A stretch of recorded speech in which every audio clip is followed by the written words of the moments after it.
Hi first grade families, Miss Troici here. I just want to go through some materials that you received at our autumn surprise drive-in.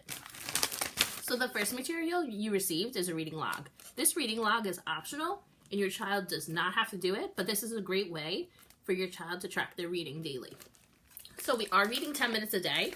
So with this reading log, they just write the date, the title of the book, and use the smiley face to say, happy they liked it, medium not so much, sad, nope, didn't like it at all. So for Reader's Workshop, this is the baggie they will use. And within this baggie, they even have some emergent readers. I'm a big believer in using emergent readers so children have tangible books they can hold. Although we are using RazKids, Epic, and I'm sending home Google Classrooms with books for children to read, I just wanted to give you another avenue to have emergent readers and a book for your child to hold. So we have books about Halloween, we have books about science, we have books about staying healthy, we have books that we'll use next week on Election Day and Veterans Day as well. So all these books can be found in the Reader's Workshop book baggie.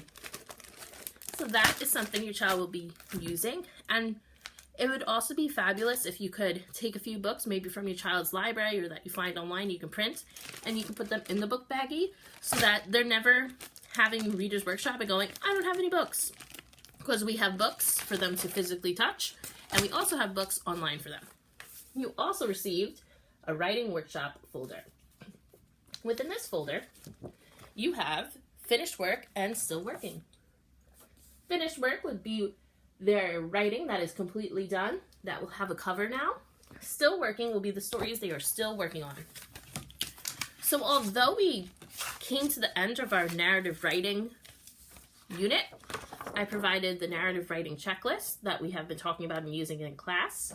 Soon you'll get another one sent to you that would be opinion writing. And you'll just put this in their folder. Now that we're starting a new unit, you're going to take their narrative writing small moments and you're going to put them all in a Ziploc bag and put them to the side and save them somewhere for them that they can read over and over. Because now we're going to start our new unit on opinion writing, and our writing folder is only going to be for opinion writing text. So, other things you're going to find in this folder. You're going to find new sheets for them to complete their writing on. The title goes to the top. The author who wrote it goes on the bottom, and they make me a cover. Within this, there's going to be different types of writing samples. It's front to back, different writing pages with, this one has a smaller picture, and then it has 6 lines so your child can write. If your child is writing a significant amount, I would suggest using the 6 line with the smaller picture so that they can get everything written down in one space. I also have another packet that has 5 lines as well. So the one with 5 lines has a little bit of a bigger picture, but it allows your child to write on the 5 lines. Let's see, 1, 2, 3, 4, 5. Here we go. It has 5 lines with a little bit of a bigger picture so that they continue with drawing illustrations and labeling. Now these are some books you will use. If you ever run out of a cover, take note of that beforehand because you can make a copy. I gave you about 8 new books here, which is great. I know some of you made binders with the writing pages. I think that's wonderful. You can keep using that paper as well. Really, with Teachers College Writing Workshop, we want them writing, so whatever paper they feel the most comfortable with, we want them to use. That we call that paper choice. So if it's these, or if it's the writing paper I sent out previously, use whichever paper your child's currently using, or give them the option to select new paper. Other strategies and resources I have in this folder is this. This has blends and digraphs. It shows your child, what is that sound I hear? It gives them a picture and shows them the digraph or the blend that makes that sound. If you flip it around, your child also has an alphabet chart and vowel chart. This is just a resource your child can use to become more independent during Writer's Workshop. I also provided a page protector, and within this page protector, your child received a word list. These are all the Dolch sight word lists. So this is a combination of levels. However, I also added levels to this packet. So a lot of our students in our class are going to be using the first grade level. First grade level is where your child currently is, and they should be able to read and spell all these words or be close to it.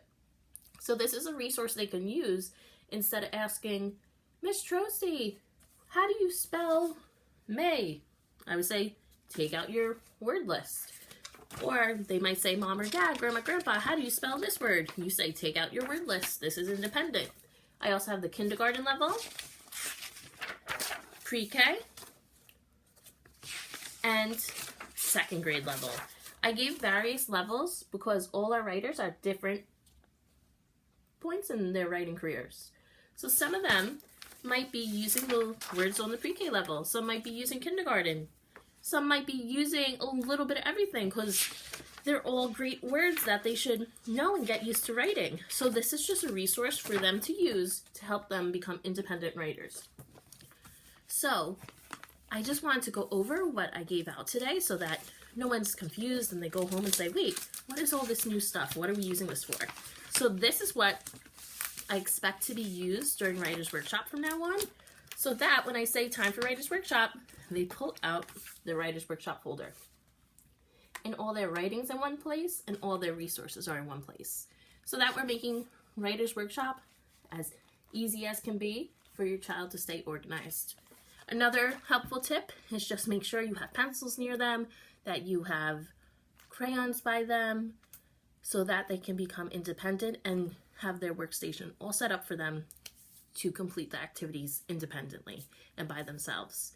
I have to say our first grade class has been doing fantastic writing, so thank you all for your support, and I can't wait to further help their writing abilities this year. Have a great weekend.